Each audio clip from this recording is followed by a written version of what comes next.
তো ওয়েলকাম বন্ধুরা তোমাদের চ্যানেল ডিএস সাজেশনে। তো দেখো, উচ্চ মাধ্যমিকের পর সব থেকে যে বড় বিষয়টা গুরুত্বপূর্ণ হয়ে দাঁড়ায় সেটা হলো কলেজে ভর্তি হওয়া। দেখো, এই কলেজে ভর্তি হওয়া নিয়ে নানা জনের নানা রকম মতামত বা নানা রকম সিদ্ধান্ত তোমাকে দিয়ে থাকবে, কিন্তু এই সমস্ত সব কিছু বাইরে ফেলে রেখে তোমার যেটা ভালো লাগবে সেই বিষয় নিয়ে কিন্তু তুমি এগিয়ে যাবে, কারণ পড়াশোনাটা তোমার ব্যক্তিগত স্বাধীনতা এখানে থাকা উচিত বলে আমি মনে করি। তো আমি বলবো, যেটা তুমি ভালো মনে করছো, অর্থাৎ যে বিষয়টা নিয়ে তুমি এগোতে চাও বা যে পাঠটা নিয়ে তুমি পড়তে চাও, সেইটাই কিন্তু তুমি নিজে ঠিক করো এবং সেদিকেই এগিয়ে চলো আস্তে আস্তে। আশা করি তুমি একদিন না একদিন সফল হবে। তো দেখো, কলেজের ভর্তি প্রক্রিয়ার বিষয়ে আজকে আলোচনা করবো, অর্থাৎ কলেজে কিভাবে ভর্তি হতে হবে, কবে ভর্তি হতে হবে, কটা কলেজে বা কটা ইউনিভার্সিটিতে আমি অ্যাপ্লাই করতে পারবো, কিভাবে অ্যাপ্লাই করব, কি কি কাগজপত্র বা ডকুমেন্টস লাগবে, সেই সমস্ত বিষয় নিয়ে কিন্তু আজকের ভিডিওতে আলোচনা করতে যাচ্ছি। তো চ্যানেলে নতুন হয়ে থাকলে অবশ্যই চ্যানেলটিকে সাবস্ক্রাইব করে পাশের বেল আইকনটি প্রেস করে দিও এবং বন্ধুদেরকে খুব তাড়াতাড়ি ভিডিও শেয়ার করে দাও, তারাও জানতে পারো যে তারা কিভাবে কলেজে ভর্তি হবে বা কলেজে ভর্তি হতে গেলে কি কি প্রক্রিয়া সম্পন্ন করতে হয়। প্রথমে বললাম তোমাকে ঠিক করতে হবে যে তুমি কি নিয়ে পড়াশোনা করবে। দেখো, কলেজের পড়াশোনা দু রকমের হয়, একটা হলো জেনারেল বা পাশের পড়াশোনা, আর একটা হলো অনার্সের পড়াশোনা। অর্থাৎ তুমি যে গ্রাজুয়েট করবে, এখনকার নিয়ম অনুযায়ী যদি তুমি গ্রাজুয়েশনে পাশে ভর্তি হও তাহলে কিন্তু তোমাকে 3 বছরের পড়াশোনা করতে হবে, এবং তুমি যদি কোনো সাবজেক্টে অর্থাৎ কোনো সাবজেক্টে অনার্স নিয়ে পড়াশোনা করো তাহলে কিন্তু তোমাকে 4 বছরের এখন পড়াশোনা করতে হবে। এখন কথা হচ্ছে যে আমি কলেজে কিভাবে অ্যাপ্লাই করব, অর্থাৎ কিসে অ্যাপ্লাই করব, কিভাবে অ্যাপ্লাই করব। দেখো, কলেজে অ্যাপ্লাই করতে গেলে কিন্তু তোমাকে আগে যে কোনো একটা সাইবার ক্যাফের দোকানে যেতে হবে এবং সেখানে গিয়ে তোমাকে তোমার যে সমস্ত কাগজপত্র আছে, এই কাগজপত্রের বিষয় একটু বলে রাখি। তোমার আধার কার্ড, রেশন কার্ড, মাধ্যমিক, কোনো সময় মাধ্যমিকের রেজাল্ট অ্যাডমিট কার্ড এবং উচ্চ মাধ্যমিকের রেজাল্ট অ্যাডমিট কার্ড কিন্তু লাগে। এই বিষয়ে তোমাদেরকে একটু বলে রাখি, তোমাদের 2 কপি ফটো লাগবে, পাসপোর্ট সাইজের ফটো, এবং অ্যাপ্লাই করতে কিন্তু তোমাকে একটা সাইবার ক্যাফের দোকানে গিয়ে অ্যাপ্লাই করতে হবে। আর বলে রাখি, অ্যাপ্লাই করার জন্য ওয়েবসাইটে, অর্থাৎ যে ইউনিভার্সিটি বা যে কলেজে তুমি পড়াশোনা করবে, দেখো সরকারি কলেজে অ্যাপ্লাই করতে গেলে কিন্তু কোনো রকম টাকা পয়সা লাগে না, শুধুমাত্র দোকানের চার্জ ছাড়া। তো প্রথমে বলে রাখছি, দোকানের চার্জ ছাড়া কিন্তু কোনো রকম টাকা পয়সা লাগে না সরকারি কলেজে বা ইউনিভার্সিটি। এখন অ্যাপ্লাই করতে গেলে ঠিক কটা কলেজ বা ইউনিভার্সিটিতে অ্যাপ্লাই করা যায়। দেখো তোমাদের মধ্যে একটা ভুল ধারণা আছে যে তুমি সর্বোচ্চ 5টা ইউনিভার্সিটি বা 5টা কলেজে তুমি অ্যাপ্লাই করতে পারবে, সেখান থেকে তাদের মন মর্জি তোমাকে একটা কলেজ বা ইউনিভার্সিটি দেওয়া হবে এবং তোমাকে তোমার যে বিষয়টা দেওয়া হবে সেই বিষয়টা নিয়ে তোমাকে অনার্স বা পাশে পড়তে হবে। এই ধারণাটা কিন্তু একদমই ভুল, এই ধারণাটা মাথা থেকে একদম বাদ দিয়ে দাও। দেখো, তুমি চাইলে যদি 10টা থেকে 12টা ইউনিভার্সিটি বা 10 থেকে 12টা কলেজে অ্যাপ্লাই করতে পারো। এখন কথা হচ্ছে, অ্যাপ্লাই করতে গেলে কিভাবে অ্যাপ্লাই করব। দেখো, তোমার যে নাম্বার দেবে, অর্থাৎ তুমি উচ্চ মাধ্যমিকে যে নাম্বারটা পাবে, সেখানে কিন্তু তোমার যদি 6টা সাবজেক্ট থাকে, যোগ হয় কিন্তু 5টা সাবজেক্ট। অর্থাৎ দেখা গেল তুমি অনার্স নিয়ে পড়তে গেলে বা অনার্স নিয়ে ভর্তি হবে ইউনিভার্সিটিতে বা সরকারি কলেজে। এক্ষেত্রে একটু বলে রাখি, সরকারি কলেজে ভর্তি হতে গেলে তোমাকে আগে অনলাইনে আবেদন করতে হবে। সেই কলেজের ওয়েবসাইটে গিয়ে সেখানে আগে দেখতে হবে কোথায় অ্যাপ্লিকেশনটা করা হচ্ছে, অর্থাৎ নিউ অ্যাডমিশন কোথায়, সেখানে গিয়ে তোমাকে ফর্ম ফিল আপটা করতে হবে। সেখানে তোমার যাবতীয় ডকুমেন্টস কিন্তু দিতে হবে এবং যে বিষয়টির উপরে তুমি অনার্স করতে চাও সেই বিষয়টি কিন্তু আগে সিলেক্ট করতে হবে, এবং তোমার উচ্চ মাধ্যমিকে যে বিষয়ে তুমি সিলেক্ট করেছো সেই বিষয়টা এবং তার সঙ্গে বেস্ট 4 অর্থাৎ টপ 5 এর নাম্বার কিন্তু সেখানে দিয়ে তার পার্সেন্টেজটা দিতে হবে।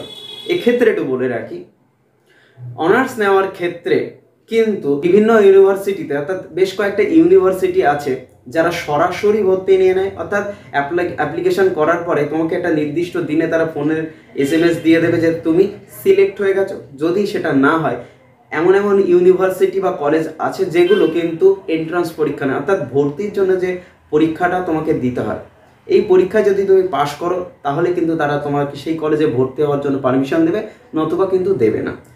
এরকম 2টো কলেজের উদাহরণ আমি দিই ইউনিভার্সিটি, একটা হলো যাদবপুর ইউনিভার্সিটি আর একটা হলো প্রেসিডেন্সি ইউনিভার্সিটি, যেটা পরীক্ষা নিয়ে থাকে অনার্সে ভর্তি হওয়ার জন্য।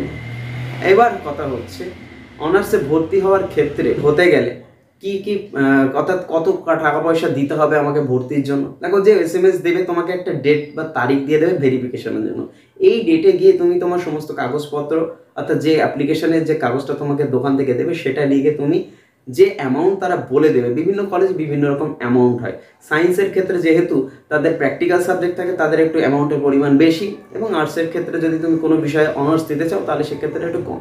এবার আসি আমরা পাশে, অর্থাৎ পাশে ভর্তি হতে গেলে তোমাকে কিন্তু আগে যদি তুমি অনলাইনের মাধ্যমে অ্যাপ্লাই করে কলেজে ভর্তি হতে চাও অবশ্যই তুমি পারবে সেটা।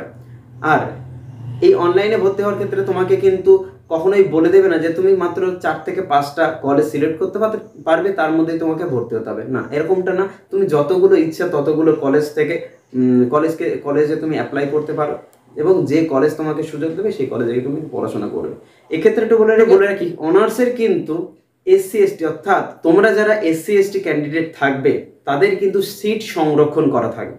অর্থাৎ দেখা গেল একটা ইউনিভার্সিটি 100 জন স্টুডেন্ট নেবে, সেখানে থাকবে 20 জন SC STর জন্য, অর্থাৎ ওই 20 জন ছাত্রছাত্রী তারা শুধুমাত্র SC ST হবে, এবং বাকি যে 80 জন থাকবে তারা সমস্ত অর্থাৎ SC ST এবং জেনারেল সবাই কিন্তু 80টা সিটের মধ্যে ভর্তি হতে পারবে। তো দেখা গেল একটা জেনারেল স্টুডেন্ট সে 90% নাম্বার পেয়েছে, সে অনার্সের জন্য অ্যাপ্লাই করেছে, এবং একটা SC স্টুডেন্ট সে 70% নাম্বার পেয়ে সে কিন্তু অনার্সের জন্য অ্যাপ্লাই করেছে। তো সেক্ষেত্রে একটু বলে রাখি, এক্ষেত্রে যেহেতু সুবিধা থাকছে বা আসন সংরক্ষণ থাকছে, সেহেতু কিন্তু একটা জেনারেল স্টুডেন্টের আগে একটা SC ST স্টুডেন্ট কিন্তু আগে সুযোগ পেয়ে যাবে ওই কলেজ বা ওই ইউনিভার্সিটিতে পড়ার জন্য।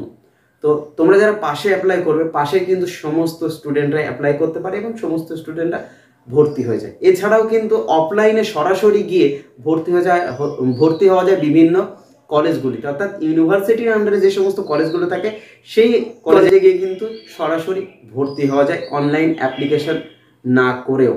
এবার একটা সমস্যা হয়ে দাঁড়ায়, দেখা গেল কেউ একজন যাদবপুর ইউনিভার্সিটি বা ওয়েস্ট বেঙ্গল স্টেট ইউনিভার্সিটি বারাসাতে সে অ্যাপ্লাই করেছে, তার বাড়ি একটু অনেকটা দূরে, এখন সে ভেরিফিকেশনও করে এসে ভর্তি হয়ে এসছে। এক্ষেত্রে অনেকের সমস্যা হয়ে যায় যে যাতায়াত ভাড়া এবং হোস্টেল খরচটা অনেক বেশি হয়ে যাওয়ায় সে সেই জায়গায় আর পড়তে চায় না, সেখান থেকে সে চলে আসে।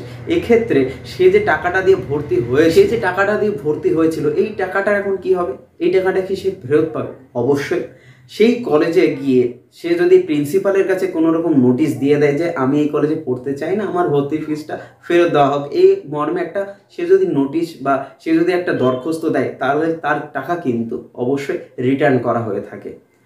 এভাবেই তোমরা তোমাদের কলেজের সমস্ত রকম ইনফরমেশন পেয়ে যাবে। আর ভর্তি প্রক্রিয়া সম্পর্কে বলে দিলাম কোথায় কিভাবে কি করতে হবে। অবশ্যই নিজেরা কোনো রকম ভর্তি প্রক্রিয়ার সময় নিজেরা কিছু করবে না, আশা করব সে তাতে ভুল ভ্রান্তি হবে। সেক্ষেত্রে তুমি যে কোনো একটা সাইবার ক্যাফের দোকানে গিয়ে খুব ধীরে সুস্থে সাবজেক্ট পছন্দ করে, অর্থাৎ এক্ষেত্রে একটু বলে রাখি, সাবজেক্ট কিন্তু তুমি তোমার নিজের মতো পছন্দ করে নিতে পারবে। অর্থাৎ তুমি যদি কোনো একটা সাবজেক্টে অনার্স নাও, তার যে সাবজেক্টগুলো পাশে থাকবে সেগুলো তুমি তোমার নিজের মতো পছন্দ করতে পারবে, এবং পাশের সাবজেক্টগুলো যারা পাশে ভর্তি হবে তারাও কিন্তু তাদের নিজের মতো পছন্দ করতে পারবে। এবং এখন থেকে অনার্স নিলে টোটাল 7টা বিষয় পরীক্ষা দিতে হয়, আর যদি কেউ পাশে পড়াশোনা করে তাহলে কিন্তু তাকে 5টা বিষয় পরীক্ষা দিতে হয়। তো সবাই ভালো থাকো, সুস্থ থাকো, আর এরকমই আপডেট পেতে অবশ্যই চ্যানেলটিকে একবার সাবস্ক্রাইব করে নাও। সবাই সুস্থ থাকো, ভালো থাকো, দেখা হচ্ছে আবার পরের ভিডিও।